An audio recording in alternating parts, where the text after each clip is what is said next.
राधे, जय श्री कृष्ण, हर हर महादेव। 25 मार्च को है पाप मोचनी एकादशी या चैत्र मास के कृष्ण पक्ष की एकादशी होती है। जैसा कि नाम से ही पता है कि यह पापों से मुक्ति देने वाली होती है। इस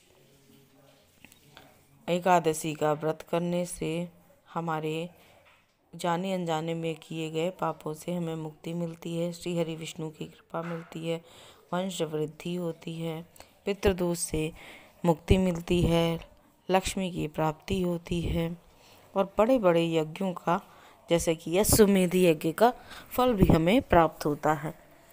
इस दिन क्या करें? इस व्रत के नियम तो दशमी से ही प्रारंभ हो जाते हैं। दशमी के दिन शुद्ध सात्विक भोजन करें, सूर्यास्त के बाद कुछ भी ग्रहण ना करें। बहुत भूख लग रही है तो दूध या जूस ले सकते हैं।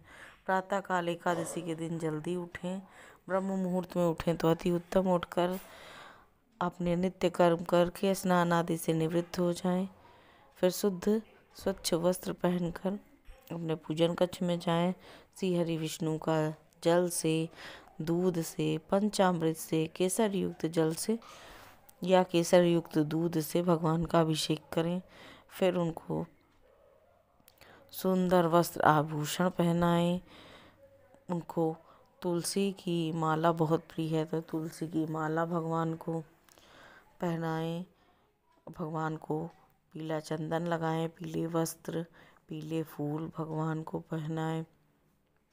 पीले फूलों की माला भगवान को समर्पित करें। साथ ही साथ नैवेद्य भगवान को मौसम के अनुसार, जिसे ऋतु फल कहते हैं, वो आप भगवान को समर्पित कीजिए। दूध से निर्मित मिठाइयाँ भी चढ़ा सकते हैं। इसके साथ ही साथ घी का दिया जलाकर श्री हरि की कृपा प्राप्त करने के लिए श्री हरि विष्णु के मंत्रों का जाप करें।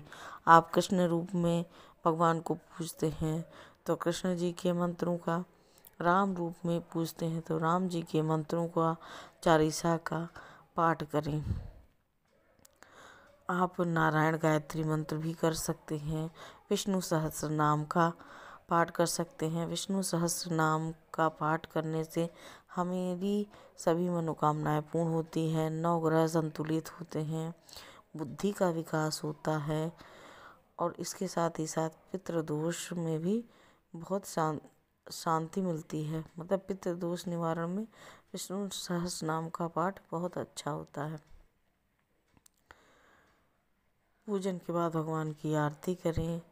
फिर सायंकाल भगवान का पूजन करें। आप जो फलाहार लेना चाहते हैं वो ले लें, शुद्ध सात्विक फलाहार लें। चावल इस दिन प्रयोग नहीं किए जाते तो चावल वर्जित होते हैं, चावल का प्रयोग ना करें। फिर सायंकाल बड़ा सा दीपक जलाएं भगवान के सामने। उस दिए को जलाकर भगवान के सामने बैठकर भगवान के मंत्रों का जाप करें। रात्रि जागरण से विशेष फल मिलता है, तो अगर जागरण कर सके तो बहुत अच्छा, नहीं कर सकते तो मध्य रात्रि यानी 12 बजे तक का जागरण तो अवश्य ही करें। फिर भगवान के मंत्रों का जाप करते हुए यदि आप सक्षम नहीं है रात्रि जागरण करने में तो सो जाएं। प्रातः काल उठकर नहा धोकर आप पारण करें। इस दिन गो घृत से या गो दुग्ध से पारण करना उत्तम रहता है। और अगर आपके पास ये नहीं है तो तुलसी दल और जल से आप अपने व्रत का पारण करें। श्री हरि विष्णु की कृपा, माता महालक्ष्मी की कृपा आप परम पर बनी रहे। ऐसी मनोकामना से विदा लेती हूँ।